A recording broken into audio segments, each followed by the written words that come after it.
Hi everyone, it's Kerry Griffiths, the divorce financial planner from Willow Brook Lifestyle Financial Planning, back with you again today, and I am really delighted to have along Laura Duggal. If I said that right, Laura?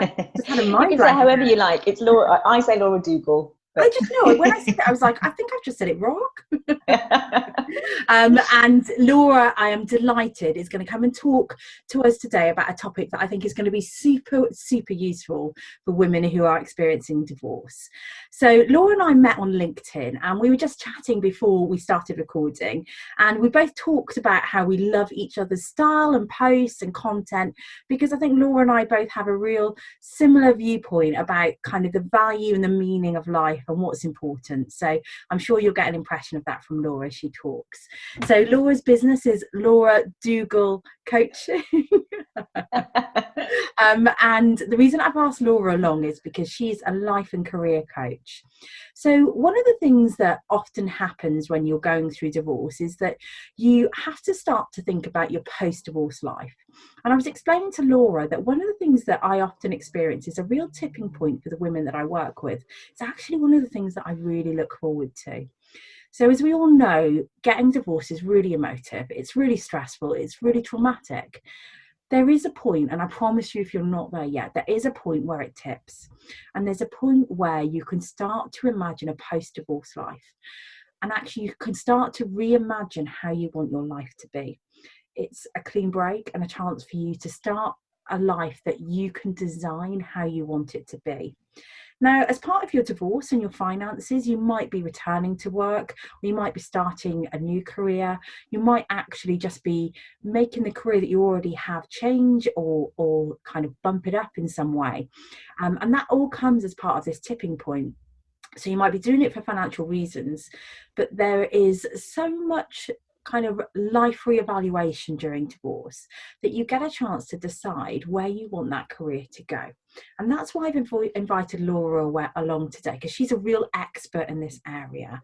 And I'm just going to kind of pick her brains for you and just talk along with her about, if you're in that position, if you're a woman in that position where you're restarting a career, maybe looking at change in direction of career, or actually thinking about moving your career forward from where it currently is, with some hints and tips about how you can do that. So Laura, do you want to just give us a little bit of your background first, and then we'll kick off with that kind of content? Is that okay? yeah, of course it is. Yeah, no problem. Hi, and thanks for having me, by the way. It's You're a real very pleasure welcome. to be having a chat with you. So my background is recruitment and HR, and that's what I did for kind of 15 years before I started working as a career and life coach. So my story, and the reason that I changed career myself, is that I had my daughter while I was working in HR. And while I was on maternity leave, loads of things happened in terms of just getting a real shift in my perspective of what was important in my life. My priorities all completely changed.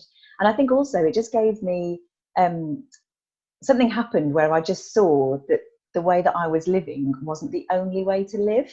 Yeah. And I just saw like all these different opportunities. And that's why I think, like you're saying, I really engage with the posts and the way that you talk, about going through divorce, because although it's not the same as having a child, I think it's this sort of, like you say, drawing a line after one experience. And this, I just, see it as an opportunity for, oh my goodness, what else is possible? What else could I be doing that I didn't know about before? Yeah. So that's where my sort of career change has come in. So I've probably been part of your ideal client, if you like, at some point. And then, so now what I help other people to do is to go through that process, help them to think about what could my new life look like, and I love the word that you used about reimagining as well, like reimagining what could life look like in my wildest dreams, and how can I actually break that down to make that a reality for me. Amazing. I love the fact that there are people out there who can support you in this, because actually when you're doing that kind of work and kind of picturing where your career could go, it can feel like you don't have the answers, and you can really use some help and support to get you to a place where you can kind of find those answers within yourself, will know how to explore them. So Mm. so Laura, where do you start with clients who come to you who are on this journey? Mm.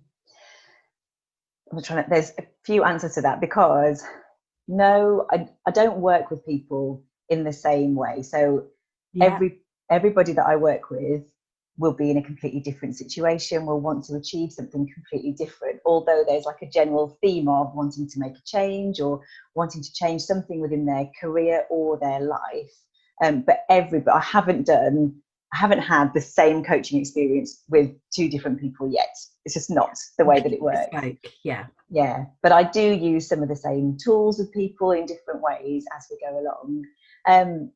One of the things, just to touch on what you just said, one of the most common things I find with people is that almost all of the clients that I've worked with, no one's short of an idea. Like, there's always lots going on, loads of ideas, loads of thoughts happening. And one of the things that I think is a real benefit of working with me or with any career coach like this is having somewhere to safely explore those ideas, put some parameters in. So it's a case of, okay, so what don't I know about this? What do I know? What am I going to do with this? What's the action? And then sometimes people will come to me with like 6 or 7 ideas of, these are all things that I could do. How on earth am I going to decide? It's almost that sort of, there's so much to do that then you end up doing nothing. Yeah. So one of the things that I do tend to do with most people is to help them put in place, like I call them exploration phases. So creating like a safe environment. So like, right, now I'm going to explore this. And if I get to a point where actually that isn't something I want to do, that's fine. We'll draw a line and we'll move on to the next bit. But also putting those sort of timelines in place as well. Because I think when you're doing this by yourself, you'll kind of have an idea, you'll think to do something, life happens, something else changes, it gets forgotten about, and then next year you're like, oh, I really do want to think about building my own business, or I really do want to think about, whatever it is, Yeah. but it just never happens. So part of what working with any coach will do is to give you that accountability, to actually give you a time frame of, right, by the time we've finished working together, what's going to be happening, and then reverse engineering that to what have you got to do then to get there. I love that. One of the things you probably see in my posts, and I say a lot, is that life is not a rehearsal, because No. you've got one shot at this, and actually time is, really precious and it's slowly ticking away. So that Yeah. year goes by, and that's a year you could have been doing something that you just loved. And this chance at divorce for you to really think about what is meaningful to you and what brings you joy and how you want your day-to-day life to look. Actually, I think kind of in lockdown, a lot more people have had this reality check, this chance Yeah. to sit back and really prioritize or reprioritize. So it's not dissimilar to that when you get divorced, in the sense that you suddenly have a deeper insight. I think women that I work with have a deeper insight about what's important. So they've often had, the most luxurious lifestyles and 5-star holidays and all the trappings of wealth.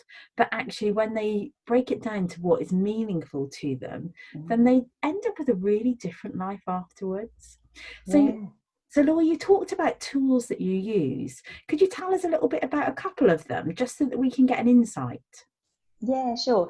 Just while you're touching on that as well, one of the tools that I do use is about helping people to re-evaluate what success looks like for them. So That's a good way. normally that is one of the first things that we'll explore together, and not just in terms of like what does success in terms of the coaching program look like, but just on a much bigger scale of what does success mean to you, because quite often we're sort of programmed that I don't know, it might be like a type of achievement is successful, or to be this kind of mother is successful, or to be this kind of wife is successful. Yeah. We sort of have these pictures of this is what a successful person, generic, looks like.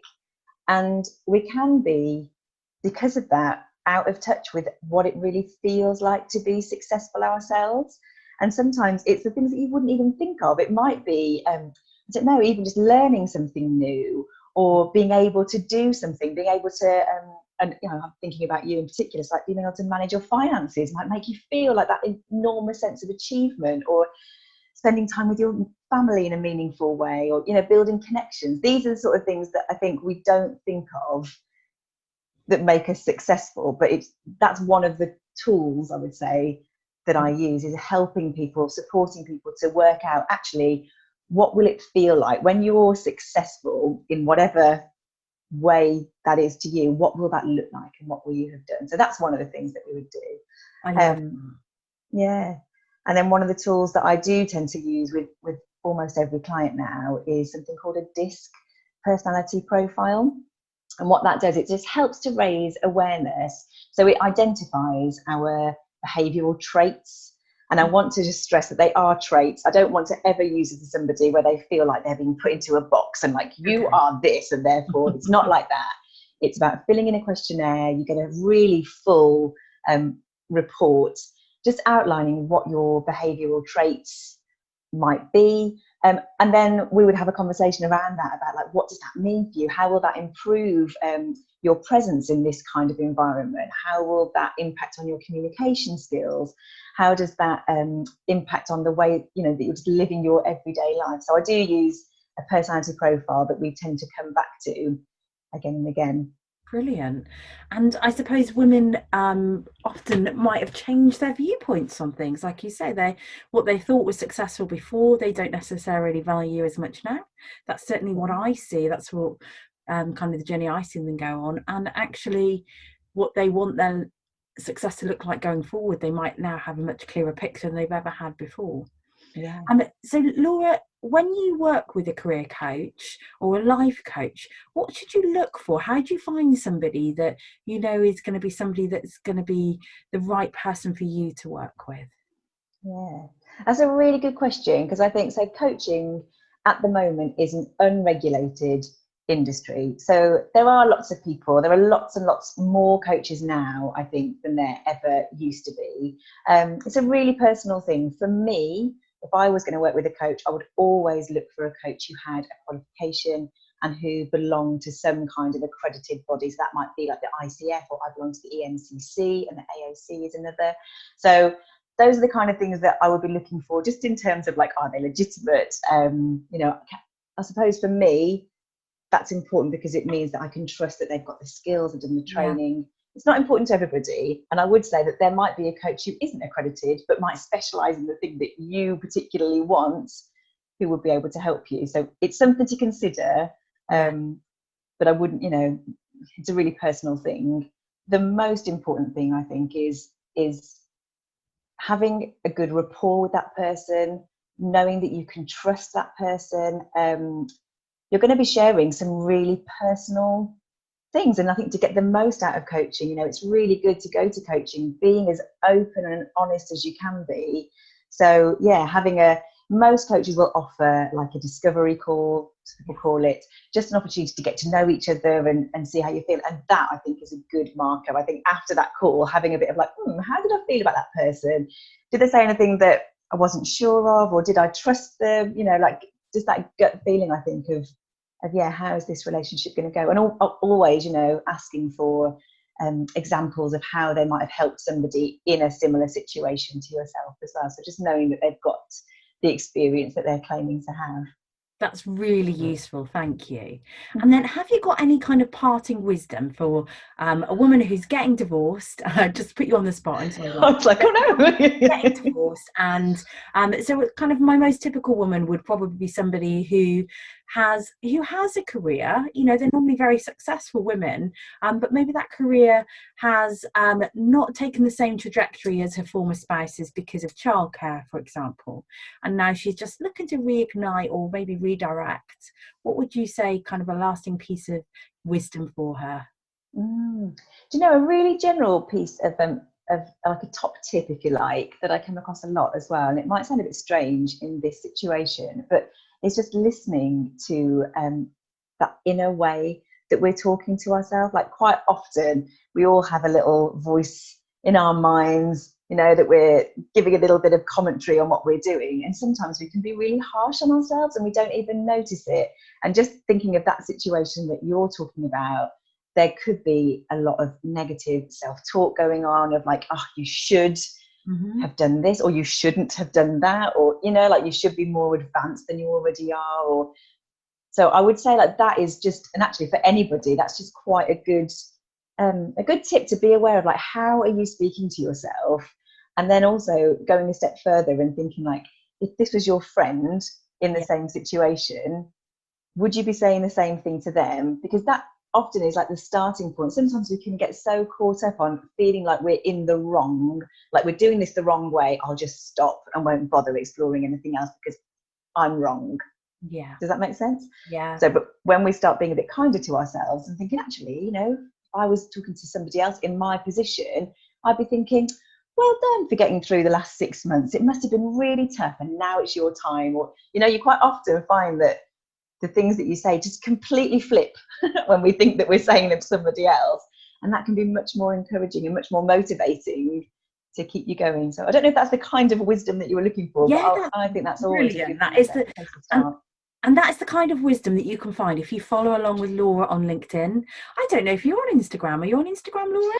I am on Instagram, but I think I prefer LinkedIn. Yeah, Yeah, it's my favourite platform. Where I think of you is LinkedIn. Yeah. So follow along with Laura and you can see her posts on LinkedIn, get an understanding, get these kind of little hints and tips from Laura on a daily basis.